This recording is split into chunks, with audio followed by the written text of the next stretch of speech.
कर लेंगे बाद में। Okay, welcome back students. तो आज की क्लास में हम लोग करने वाले हैं question number 12। So question number 12 बोलता है L limited issued 80,000 shares of 10 each. The amount was payable as 2 on application, 3 including 2 premium on allotment, rupee 1 on first call and balance on final call. One share holder ये लिखा हुआ है, तो एक काम करते हैं, let's make a summary for this question. So यहां पे सबसे पहले this is question number 12। So issue किए गए हैं, इशूड हैं आपके 80,000 शेयर्स, इशूड हैं 80,000 शेयर्स एट द रेट 10 और amount payable as 2 on application, 3 including 2 premium. So यहाँ पे 1 प्लस 2 हो जाएगा, क्योंकि एज अ होल 3 रुपीज चाहिए, तो 1 plus 2 comma 1 and balance 1 on first call. Okay, तो 2, 3, 4 एंड 6। सो ये हो गया आपके पूरे के पूरे इंस्टॉलमेंट्स के amount. Okay, one share holder with 5,000 shares. तो यहाँ पे there is a person mister A जिसके पास 5,000 शेयर्स हैं। ही डिडंट पे अलॉटमेंट, उसने अलॉटमेंट नहीं दिया, फर्स्ट कॉल नहीं दिया, and his shares were forfeited immediately. इसके बाद लिखा हुआ है अनदर शेयर होल्डर 3,000 शेयर्स हैं इसके पास। इसने आपको दोनों ही कॉल्स, फर्स्ट कॉल नहीं दिया, सेकंड कॉल नहीं दिया, एंड फोरफीट हो गए। टोटल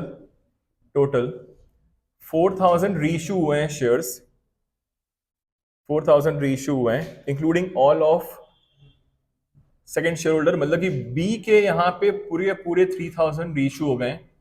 तो यहाँ पे ए के हुए होंगे बचे खुचे 1,000 शेयर्स, और ये रीइश्यू हुए हैं at the rate 9। Is that okay? ये रही इसकी समरी कि यहाँ पे 2 शेयर होल्डर्स हैं, और यहाँ पे आगे बढ़ेंगे। अब अपन लोग स्टार्ट करेंगे इसकी जर्नल एंट्रीज करना, पूरी जर्नल एंट्रीज करनी है अपने को। आवाज आई है ना?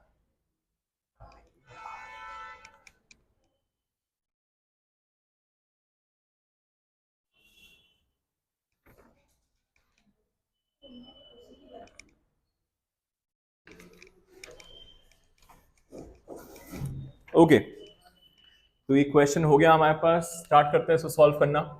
तो पहली एंट्री जो होगी आपकी, that would be bank account debit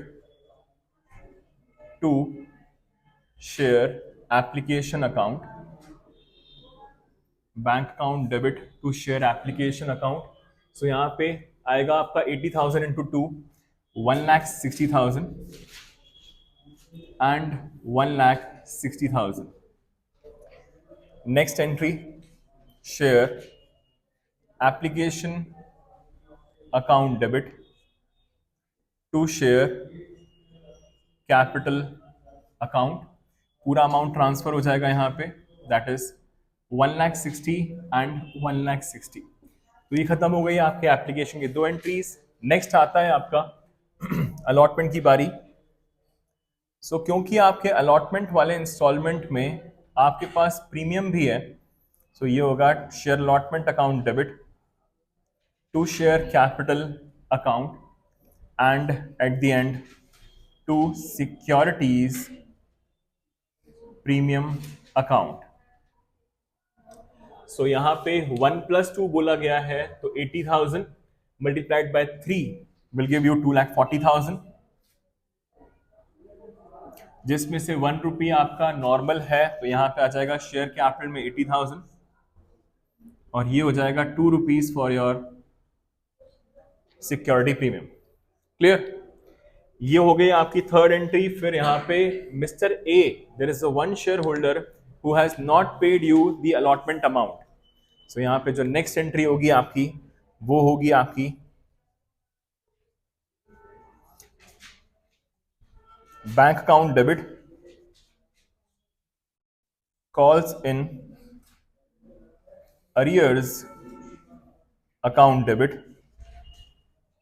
to share allotment account. So to share allotment में आपका अमाउंट होना चाहिए 2,40,000 रुपीज आपके पास आने चाहिए थे, जिसमें से there is a person mister A first share holder, जिसके पास 5,000 शेयर्स हैं, इसने आपको अलॉटमेंट नहीं दिया, मतलब उसने आपको 1 + 2 3 रुपीज नहीं दिए. सो 5 3 15,000, यहाँ पे calls in arrears 15,000 and ultimately we must have received 2,25,000 as a whole. तो ये हो गया आपका अलॉटमेंट की एंट्री. नेक्स्ट अब आते हैं हम लोग फर्स्ट कॉल पे. तो share first call account debit to share capital account. Share first call to share capital, तो यहां पे हो जाएगा 80,000 इंटू 1. सो यहां पे आएगा आपका 80,000 and 80,000 rupees. Next first call की एंट्री होगी आपकी बैंक वाली, that is bank account debit. अब क्योंकि यहां पे अगर आप ध्यान से देखेंगे तो यहां पे आपके पास फर्स्ट कॉल में दो लोग हैं जो आपको अमाउंट पे नहीं कर रहे हैं. एक तो mister A and mister B, first share holder and the second share holder as well. So यहां पे हो जाएगा calls in arrears account debit to share first call account. So यहां पे एज अ होल हमको चाहिए थे 80,000 रुपीज. अब यहां पे दोनों के शेयर्स अगर मैं कंबाइन कर लूं, that will give me 5 + 3 8,000 multiplied by 1 will give you 8,000 rupees. तो मेरे पास एज अ होल 72,000 रुपीज आ गए होंगे. सो ये खत्म हो गया आपका फर्स्ट कॉल की जर्नल एंट्री भी. अब यहां पे बोला गया है कि मिस्टर ए ने आपको अलॉटमेंट नहीं दिया, फर्स्ट कॉल नहीं दिया, उसके ठीक बाद ही हमने इमीडिएटली इनके शेयर्स को फोरफीट कर दिए. किसके शेयर्स फोरफीट कर दिए हम लोगों ने? मिस्टर ए के शेयर्स. तो यहां पे फोरफीचर की एंट्री आ जाएगी. अब जो आपकी फोरफीचर की एंट्री होगी, यहां पे करना ये होगा कि अगर आप ध्यान से देखेंगे तो मिस्टर ए ने आपको प्रीमियम का अमाउंट पे नहीं किया है, तो यहां पे आपको सिक्योरिटीज प्रीमियम को भी डेबिट करना पड़ेगा. इसके बाद to share forfeiture account and it will be 2 calls in arrears account. ठीक, अब बताया हुआ है मैंने आपको कि शेयर कैपिटल में उतना ही अमाउंट आता है जितना आज तक कॉल किया गया. तो यहां पे एग्जैक्टली अगर मैं देखूं, हम लोग यहां पे खड़े हुए हैं, एग्जैक्टली फर्स्ट कॉल के बाद खड़े हुए हैं हम लोग. तो आज तक कितना कॉल किया गया है? 2 + 1 + 1. शेयर कैपिटल में हमेशा फेस वैल्यू ही आती है, तो we will not include the premium. It will be 2 + 1 3 + 1 4. Now 4 rupees multiplied by 5,000 shares, this will give you 20,000. So this is 4 rupees multiplied by 5,000 shares. Clear? Next, security premium जो उस पर पे नहीं किया है. देखिए सिक्योरिटी प्रीमियम तभी debit होता है जब किसी शेयर होल्डर ने आपको प्रीमियम पे नहीं किया हो. तो यहाँ पे सिक्योरिटी प्रीमियम जो पे नहीं हुआ है, that is ₹2. 2 rupees multiplied by 5,000 shares, so this will give you 10,000. 2 into 5,000. Next, अब शेयर फोरफीचर में उतना अमाउंट आता है जितना आपको मिल चुका. तो यहाँ पे अलॉटमेंट ऑफ फर्स्ट कॉल नहीं दिया है, he has only paid application of ₹2. तो एप्लीकेशन 2 रुपीज का था, तो 5,000 multiplied by 2 will give you 10,000. सो यहाँ पे 2 multiplied by 5,000 shares.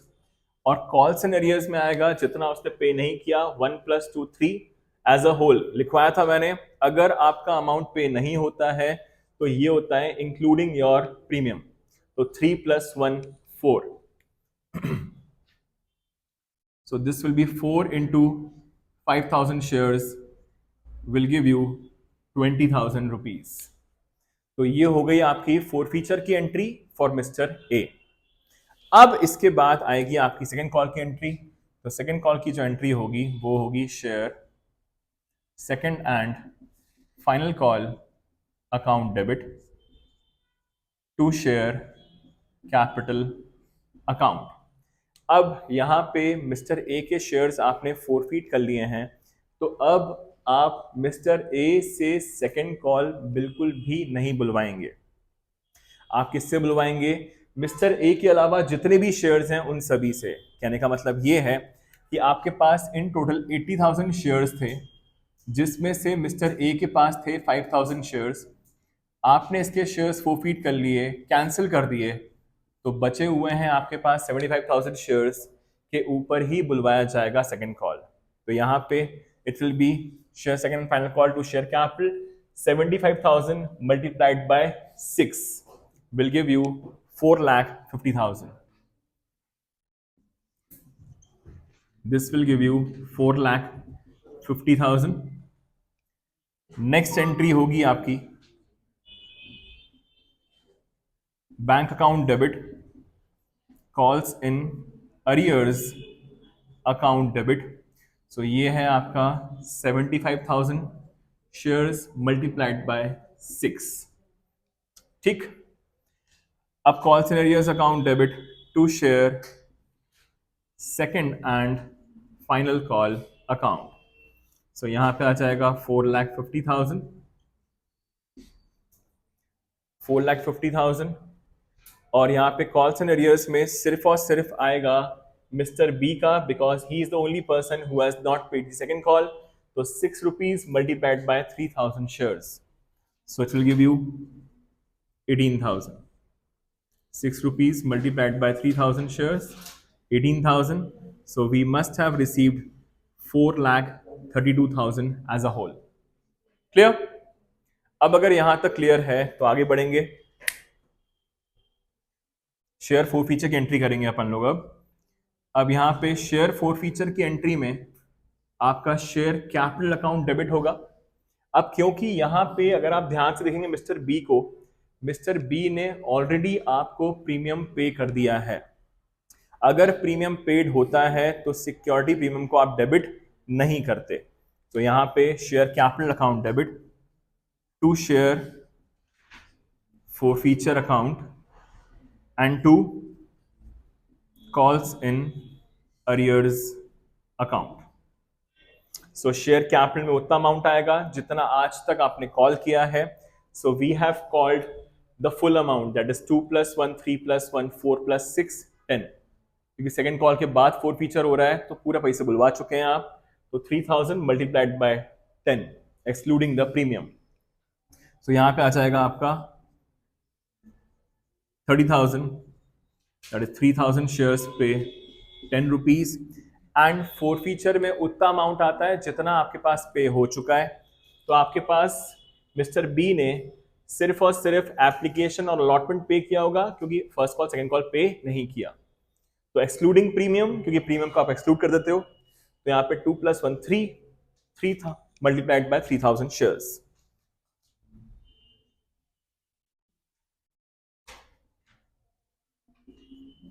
So 3,000 shares पे 3 रुपीज, यहाँ पे आ गया फोर फीचर। तो बचा कितना? 6 plus 1, 7 जो उसने पे नहीं किया।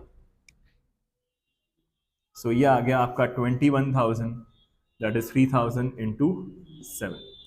तो ये हो गया आपका यहाँ पे फोर फीचर तक कंप्लीट। अब हम लोग क्या करना है? अब यहाँ करना है हम लोग को reissue. So we are reissuing 4,000 shares. तो 4,000 शेयर्स रीइशू हो गया। तो एंट्री होगी आपकी बैंक अकाउंट डेबिट। अब ये जो 4,000 शेयर्स रीइशू कर रहे हैं आप, ये रीइशू कर रहे हैं 9 रुपीज पे। तो मतलब इसका ये है 10 रुपए वाला शेयर अगर आप 9 पे बेचते हैं तो 1 रुपए का क्या हो जाएगा? डिस्काउंट। इस डिस्काउंट को आप कहां से निकालेंगे? शेयर फोर फीचर अकाउंट से, to share capital account. So 9 rupees पे आपने बेचे हैं 4,000 शेयर्स, तो 9 4 36,000। So we must have received 36,000। 4,000 पे 1 रुपए का डिस्काउंट, अल्टीमेटली 40,000 वाले शेयर्स हमने 36,000 रुपीज में बेच दिए।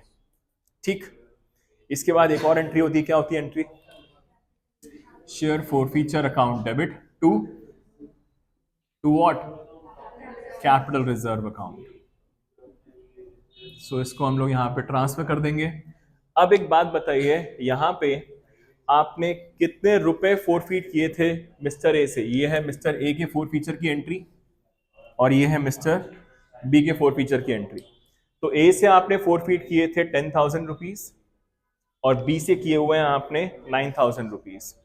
सो यहाँ पे आपने 10,000 फोरफीट किए थे ए से और बी से किए थे आपने कितने रुपए? 9,000। पर इसमें छोटा सा ट्विस्ट है। ट्विस्ट ये है कि यहाँ पे पूरे पूरे शेयर्स रीइश्यू नहीं हो रहे हैं। यहाँ पे मिस्टर ए के पास भले ही 5,000 शेयर्स थे पर रीइश्यू कितने हुए? 1,000। तो यहाँ पे 10,000 जो आपने फोरफीट किए थे वो आपने कितने शेयर्स पे किए थे? तो 1,000 शेयर्स अगर आप रीइश्यू करते हो तो उस पे कितना फोरफीट किया होगा, पहले आपको ये वर्किंग नोट करना पड़ेगा। क्योंकि यहाँ पे आपने भले 10,000 फोरफीट किए हैं बट वो आपने 5,000 शेयर्स पे किए थे। आप रीइश्यू कर रहे हो सिर्फ और सिर्फ कितने? 1,000। तो 1,000 पे कितने रुपए होंगे, इसको आप करोगे क्रॉस मल्टीप्लीकेशन। सो यहाँ पे आपका क्रॉस मल्टीप्लीकेशन करने पे कितना आएगा? 2,000 रुपीज। सो आपने मिस्टर ए के 2,000 रुपीज फोरफीट किए थे ऑन 1,000 शेयर्स। ये ऐसा क्यों कर रहा हूं मैं? क्योंकि यहाँ पे आपके क्वेश्चन में साफ लिखा हुआ था टोटल 4,000 शेयर्स रीइश्यू हुए हैं including all of another share holder. मतलब कि मिस्टर बी के पूरे शेयर्स रीइश्यू हो गए, बचे कुचे शेयर्स मिस्टर ए के हुए। तो यहाँ पे 5,000 में से 1,000 इसके हुए और बी के 3,000 पूरे हुए थे। सो यहाँ पे हम लोग 2,000 इसका ले लेंगे एंड 9,000 मिस्टर बी का ले लेंगे। तो एज अ होल 9,000 प्लस 2,000। हमारे पास डिस्काउंट देने के लिए 11,000 रुपए रखे थे, जिसमें से डिस्काउंट दिया गया कितना रुपए? सिर्फ 4,000। तो कितने रुपए ट्रांसफर हो जाएंगे? 7,000 will be transfer to the capital reserve account. So ये एक छोटा सा वर्किंग नोट बनाना पड़ता है आपको जब भी आपके कम शेयर्स रीइश्यू होते हैं। तो ये खत्म हो गया आपका क्वेश्चन नंबर 12 एज वेल।